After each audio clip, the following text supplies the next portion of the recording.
Hello student, welcome back in Bishop Academy online classes.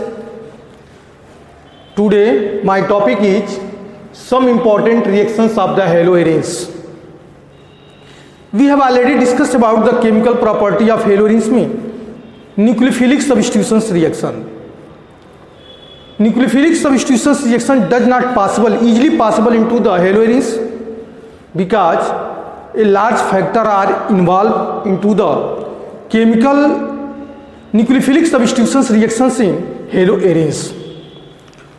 जैसा कि हमने पहले भी एक्सप्लेन कर चुका है कि कुछ फैक्टर ऐसे हैं जिसकी वजह से हेलोएरेन्स में न्यूक्लियोफिलिक सब्स्टिट्यूशंस रिएक्शन पॉसिबल नहीं होता है. वो फैक्टर कौन कौन से हैं? पहला फैक्टर हमने बनाया था resonance.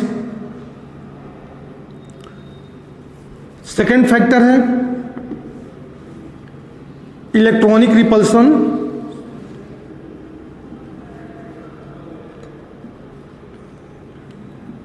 Electronic repulsions. Third factor है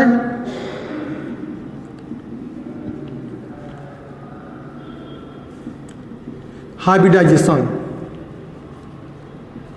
और एक फोर्थ फैक्टर है इनस्टेबिलिटी ऑफ फेनिल कैटायन. ये 4 फैक्टर हैं जिसकी वजह से हेलोएरेन्स में न्यूक्लियोफिलिक सब्स्टिट्यूशंस रिएक्शन पॉसिबल नहीं है. और सबका एक्सप्लेन हमने इसके पहले वाले वीडियो में बना के आपको समझाया भी था कि रिजोनेंस हेलोएरेन्स में कैसे रिजोनेंस पॉसिबल होता है. इलेक्ट्रॉनिक रिपल्सन क्या है कि जो कार्बन sp2 हाइब्रिडाइज है उस कार्बन पे कोई भी न्यूक्लियोफाइल इजीली अटैक नहीं कर सकता है, क्योंकि यहाँ पे क्या है, हमारा इलेक्ट्रॉनिक रिपल्सन है. और यह हमारा बेंजीन है, इसके साथ कोई हाइड्रोजन ग्रुप जुड़ा हुआ है. यक्स का मतलब फ्लोरो, क्लोरो, ब्रोमो, आयो जो भी मान सकते हैं. इस कार्बन का हाइब्रिडेशन क्या है, sp2 है. और sp2 हाइब्रिडेशंस में यस का करेक्टर जो बनता है वो 33% बनता है. 33% बनता है. तो दूसरी कंडीशन क्या है कि जब यस की करेक्टर बढ़ेगी, इस कार्बन में जब यस का करेक्टर बढ़ेगा तो यह कार्बन की इलेक्ट्रोनिगेटिविटी बढ़ेगी. और कार्बन की इलेक्ट्रोनिगेटिविटी बढ़ेगी तो हैलोजन को अपनी तरफ अट्रैक्ट करेगा, बॉन्ड लेंथ छोटा हो जाएगा, इजीली यह बॉन्ड ब्रेक नहीं होगा, जिसकी वजह से न्यूक्लियोफिलिक सब्स्टिट्यूशंस रिएक्शन भी पॉसिबल नहीं होगा. दूसरा कंडीशन, इस कार्बन का हाइब्रिडेशन sp2 है, मतलब यहाँ पे इलेक्ट्रॉन की डेंसिटी भी ज़्यादा है. यह कार्बन डबल बॉन्ड यहाँ भी बना रखा है, सिंगल बॉन्ड यहाँ बना रखा है, यहाँ भी सिंगल बॉन्ड बना रखा है. अगर कोई न्यूक्लियोफाइल इस पे अटैक करना चाहे तो यहाँ पे ऑलरेडी इलेक्ट्रॉन की डेंसिटी है और न्यूक्लियोफाइल में भी क्या है, इलेक्ट्रॉन की डेंसिटी है. तो इन दोनों इलेक्ट्रॉन्स के बिटवीन में रिपल्सन होगा, जिसके वजह से हमारा न्यूक्लियोफाइल इस पे इजीली कंजुगेट नहीं हो सकता. हाइब्रिडाइजेशन भी इसका रिस्पॉन्सिबल. हाइब्रिडाइजेशन में हमने भी बताया कि इस हाइब्रिडाइजेशन इसका sp2 है, यस की करेक्टर बढ़ रही है, बॉन्ड लेंथ छोटा हो जाएगा और इजीली न्यूक्लियोफाइल इस हाइड्रोजन ग्रुप को डिस्प्लेस नहीं कर सकता. इनस्टेबिलिटी ऑफ फेनिल कैटायन के बारे में भी हमने एक्सप्लेन किया है. अब यह पूरी फैक्टर यह एक्सप्लेन कर रहे हैं कि हेलोएरेन्स में न्यूक्लियोफिलिक सब्स्टिट्यूशंस रिएक्शन पॉसिबल तो है लेकिन इजीली पॉसिबल नहीं होता है. अब इसमें क्या है कि पॉसिबल नहीं होता है. अब इसमें क्या है कि some important reactions of the haloarenes में replacement by hydroxyl group. Replacement by hydroxyl group में कि अगर कोई हेलोएरेन्स है तो हेलोएरेन्स में क्या हाइड्रोक्सिल ग्रुप का रिप्लेसमेंट हो सकता है. सपोज दैट ये हमारा बेंजीन का स्ट्रक्चर है, इसको aromatic hydrocarbon. Replacement by hydroxyl group, अगर यह हेलोएरेन्स है, सपोज दैट क्लोरोबेंजीन है, इस Cl को हटाना है और यहाँ पे इंट्रोड्यूस करना hydroxyl group.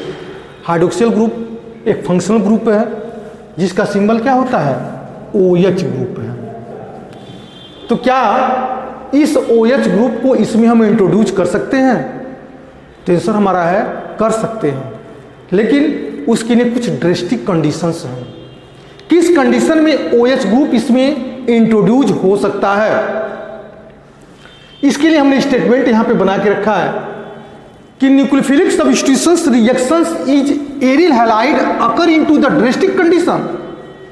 For example when chlorobenzene react with the aqueous solutions of the sodium hydroxide, react with the aqueous solutions of the sodium hydroxide, temperature क्या है हमारा 623 केल्विन, प्रेशर कितना हमारा 300 एटमॉस्फेरिक प्रेशर। तो then to form sodium phenoxide, then to form sodium phenoxide ONA, phenoxide ONA। Elimination किसका किसका होगा, तो -NaCl का होगा एंड -H2O का होगा। Further sodium phenoxide, further sodium phenoxide acidified by the dilute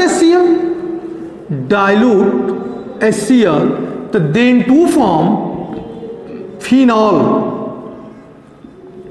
then to form phenol and plus elimination यहां हम लिख सकते हैं -NaCl।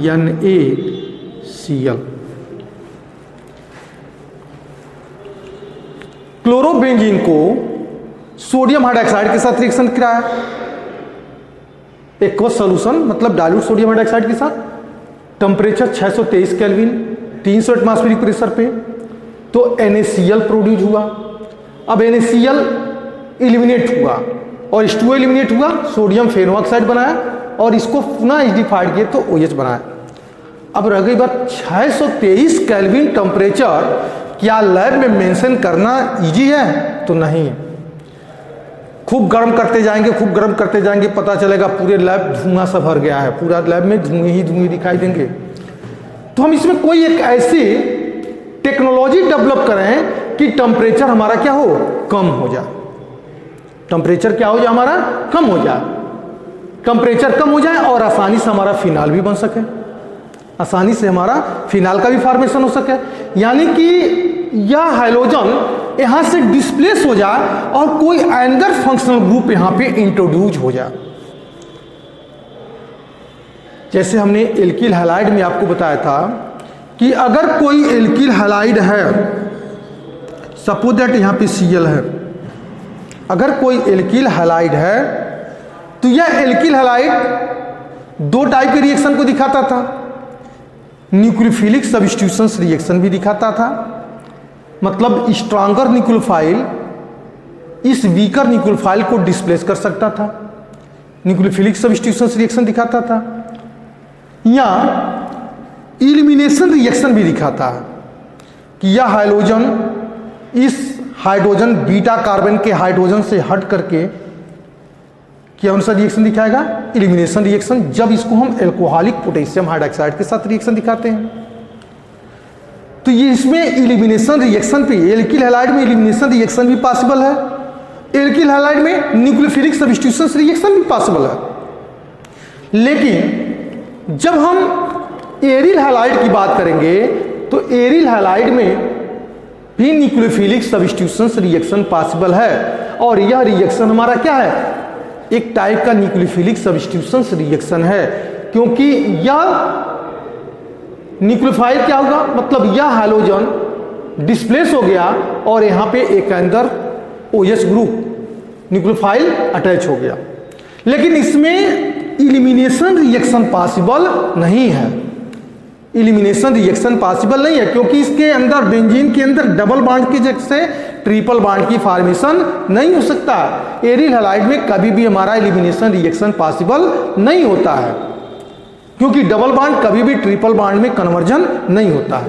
तो न्यूक्लियोफिलिक सब्स्टिट्यूशंस तो दिखाएगा, लेकिन साथ साथ इसके अलावा एक और रिएक्शन दिखाता है, उस रिएक्शन को बोलते हैं, कौन सा रिएक्शन बोलते हैं, electrophilic substitutions reaction. Electrophilic substitutions reaction कैसे पॉसिबल है, जैसे हर बेंजीन के कैसे पॉसिबल है, जैसे हर बेंजीन के कार्बन से एक एक हाइड्रोजन हमारा ऑलरेडी जुड़ा हुआ है और इस हाइड्रोजन को डिस्प्लेस कर दें और कोई इलेक्ट्रोफाइल यहाँ पे इंट्रोड्यूस कर दें तो इसको बोलते हैं हम इलेक्ट्रोफिलिक सब्स्टिट्यूशन रिएक्शन। हाइड्रोजन को हटाया या NO2 लगाया, हाइड्रोजन को हटाया Cl लगाया, हाइड्रोजन को हटाया कोई और फंक्शनल ग्रुप को इंट्रोड्यूस किया, मतलब कोई इलेक्ट्रोफाइल यहाँ पे इंट्रोड्यूस किए। यहाँ पे कोई भी इलेक्ट्रोफाइल क्या किया हमने, यूज किया। NO2 को भी यूज कर सकते हैं।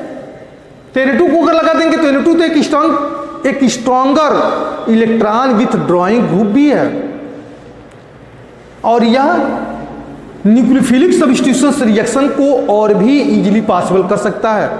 तो हम अभी उधर हम नहीं बढ़ेंगे इलेक्ट्रोफिलिक सब्स्टिट्यूशन रिएक्शन में, हम सिर्फ अभी न्यूक्लियोफिलिक सब्स्टिट्यूशन रिएक्शन की बात कर रहे हैं। तो ये 623 केल्विन टेम्परेचर पे 300 एटमॉस्फेरिक प्रेशर पे यह Cl हट करके OH यहाँ पे इंट्रोड्यूस कर रहा है। अब इसको टेम्परेचर को और कम कर सकते हैं। टेम्परेचर को कम, कौन सा ऐसा टेक्नोलॉजी डेवलप करें कि टेम्परेचर ऑलरेडी कम हो जाए और प्रोडक्ट भी हमारा बन जाए, यानी यह न्यूक्लियोफिलिक सब्स्टिट्यूशन रिएक्शन को भी शो करे।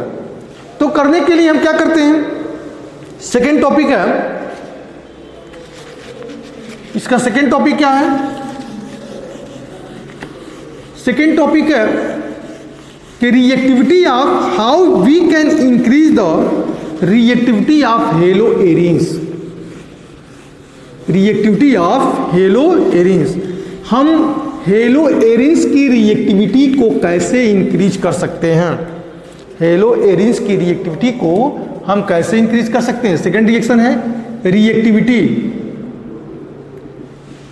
रिएक्टिविटी ऑफ हेलो एरिन्स किसमें, in nucleophilic substitution reaction. Nucleophilic substitutions reaction. Aryl halide है यानी क्लोरोबेंजीन। अभी हमने इसके पहले वाले रिएक्शन में आपको बताया था कि इसमें OH ग्रुप को इंट्रोड्यूस करने के लिए 623 केल्विन टेम्परेचर प्रोवाइड किया और 300 एटमॉस्फेरिक प्रेशर, तब जाके इसमें इंट्रोड्यूस हुआ। Cl हटा और यहाँ पे क्या इंट्रोड्यूस हुआ, OH बना। Cl को हटाने के लिए इतना टेम्परेचर 623 चाहिए। अब इसमें अगर हम electron with drawing group, electron with drawing group मतलब EWG नहीं, EWG electron with drawing group को इंट्रोड्यूस कर दें। इलेक्ट्रॉन विथ ड्राइंग ग्रुप को इंट्रोड्यूस करने का मतलब जैसे हमने Cn को इंट्रोड्यूस कर दिया, NO2 को इंट्रोड्यूस कर दिया, X भी है, X मतलब हाइड्रोजन ग्रुप भी इलेक्ट्रॉन विथ ड्राइंग ग्रुप है, को इंट्रोड्यूस कर दिया, तो इसकी जो फिनाल बनने की प्रोसेस है वह फास्ट हो जाएगी लो टेम्परेचर पे ही। अब ये तुम सोच रहे होगे कि सर यहाँ बता रहे हैं कि X electron with drawing group है, तो इलेक्ट्रॉन विथ ड्राइंग ग्रुप है तो इसके ऊपर 3 लोन पेयर्स हैं और एक लोन पेयर यहाँ डोनेट कर सकता है, इजीली डोनेट कर सकता है। तो जब इजीली डोनेट करेगा तो इस कार्बन पे, इस कार्बन पे, इस कार्बन पे इलेक्ट्रॉन की डेंसिटी बढ़ जाएगी और इजीली वो किसी भी इलेक्ट्रोफाइल पे इजीली वह अटैक करके इसको जोड़ सकता है। इसको क्या कर सकता है, डोनेट अटैक कर सकता है, मतलब इसको किसी जोड़ सकता है। लेकिन हम नहीं कहेंगे, इसमें जो है या यहाँ पे इलेक्ट्रोफिलिक सब्स्टिट्यूशन रिएक्शन में हम बात नहीं करेंगे, थोड़ी देर के बाद हम बात करेंगे इस पर। लेकिन पहले इसको जान लीजिए कि इलेक्ट्रॉन विथ ड्राइंग ग्रुप को अगर हाइलो एरिन्स में हम इंट्रोड्यूस कर दें, Cl है जैसे मान लीजिए NO2 या NO2 है, NO2 को इंट्रोड्यूस कर दें, इलेक्ट्रॉन विथ ड्राइंग ग्रुप है, तो फिनाल बनने की प्रोसेस क्या होती है, लो टेम्परेचर पे ही मैक्सिमम हो जाती है, मतलब पॉसिबिलिटी बढ़ जाती है। ये तो अब इसको हटा दे रहे। Benzene,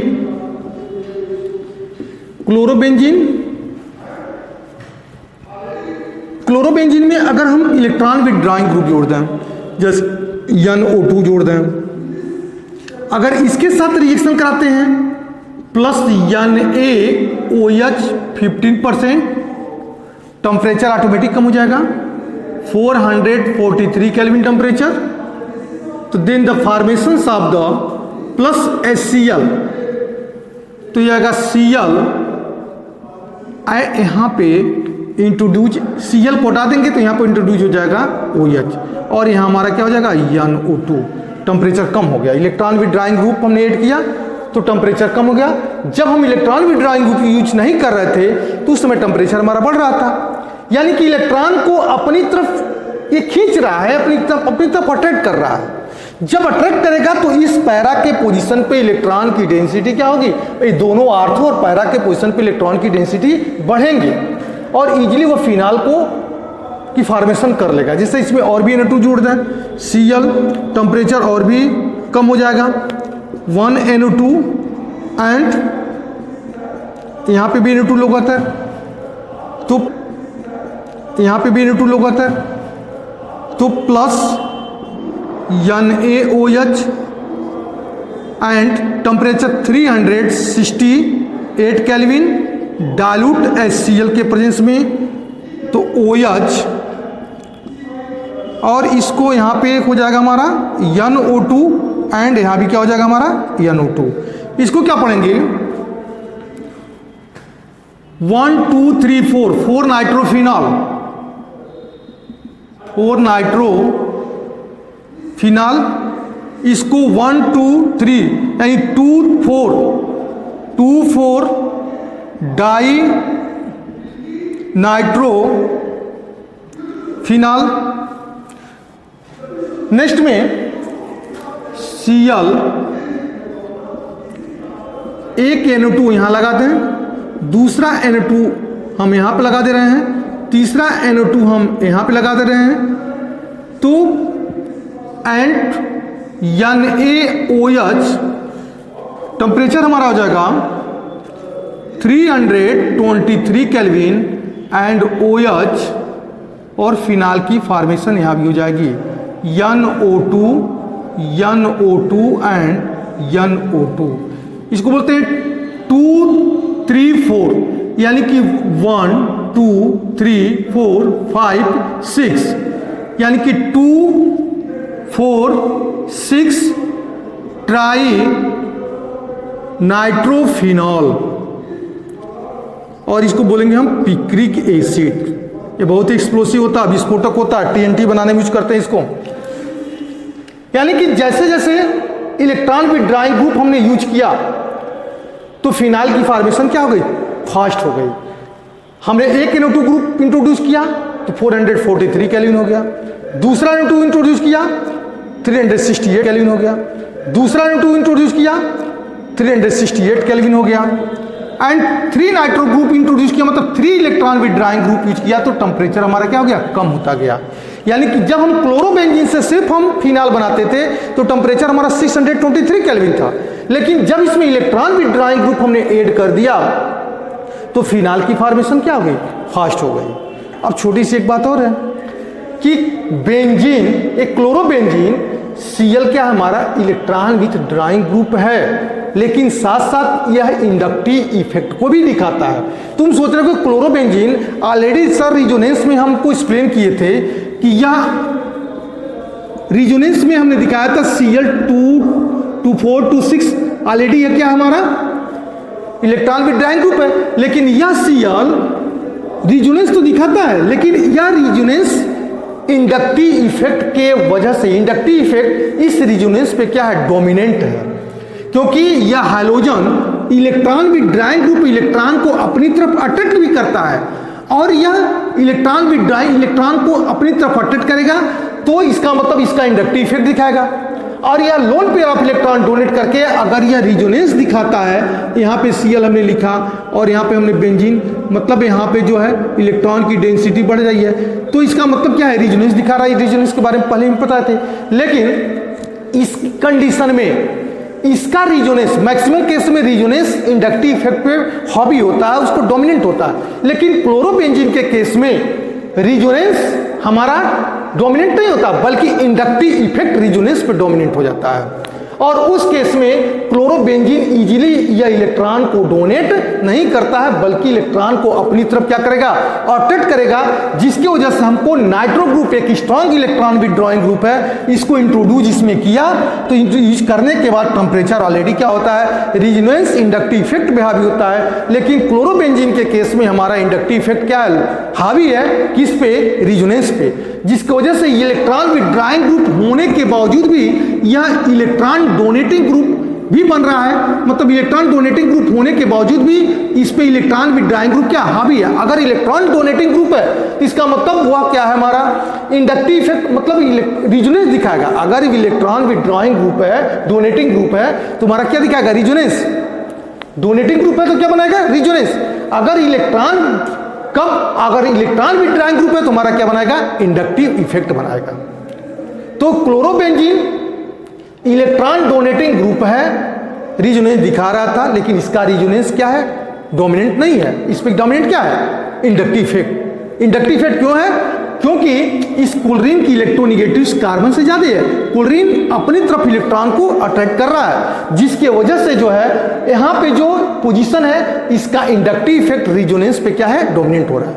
that's all, it's okay.